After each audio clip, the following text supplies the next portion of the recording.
नमस्कार दोस्तों। आज हम आपको बतलाने जा रहे हैं एक डिसमिल जमीन कितना कहलाता है। एक डिसमिल जमीन को वर्ग मीटर में, वर्ग फुट में और वर्ग गज में हम आपको बतलाएंगे। देखिए, तो एक डिसमिल जमीन को अगर हम लोग मीटर में बदलें तो 40.46 वर्ग मीटर होता है।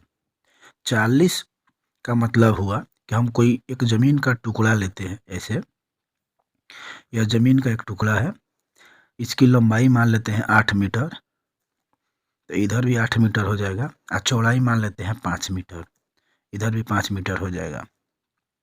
तो इसको जब हम क्षेत्रफल निकालेंगे तो इसका क्षेत्रफल लगभग 40 मीटर स्क्वायर होगा। तो इसको हम कह सकते हैं एक डिसमिल का जमीन। इस टुकड़े को क्या कहेंगे? एक डिसमिल का।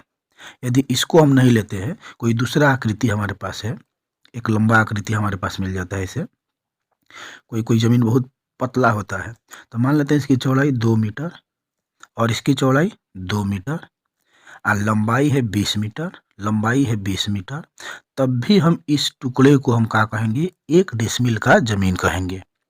कहने का अर्थ यह है कि लंबाई उस हिसाब से हम फिट करें और चौड़ाई उस हिसाब से फिट करें कि दोनों का गुणनफल लगभग 40.46 आ जाए, तब हम उसको कहते हैं एक डिसमिल का जमीन। मतलब उतना वर्ग मीटर, उसका क्षेत्रफल एक डिसमिल कहलाएगा। ठीक उसी प्रकार से आ जाते हैं वर्ग फुट में। तो वर्ग फीट को हम लोग क्या कहते हैं? 436 वर्ग फुट बराबर आपका हो जाता है कितना? एक डिसमिल जमीन। इसको लगभग यदि हम लंबाई चौड़ाई में बांटना चाहें तो आपका हो जाएगा लगभग 28 मीटर लंबा और 16 या 17 के करीब में आ जाएगा आपका चौड़ाई। इसको गुणा करेंगे, फीट होगा बाबू, फीट होगा बाबू।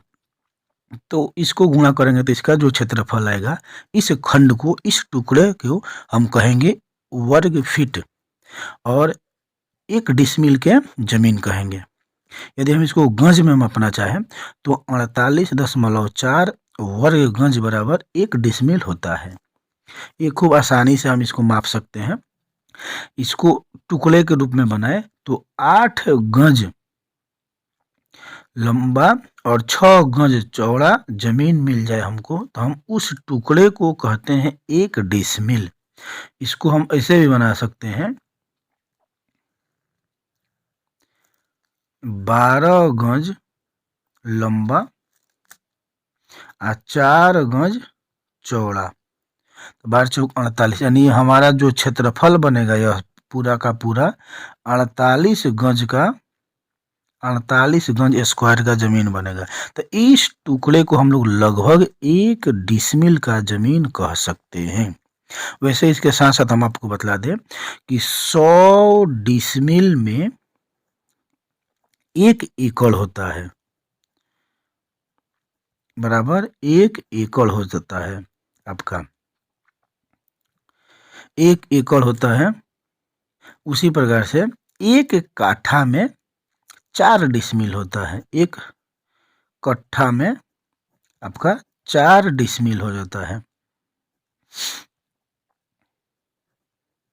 तो आई होप कि आप समझ पाए होंगे कि एक डिसमिल में कितना वर्ग मीटर होता है, कितना वर्ग फुट होता है, कितना वर्ग गज होता है। 100 डिसमिल में 1 एकड़, 1 कट्ठा में 4 डिसमिल।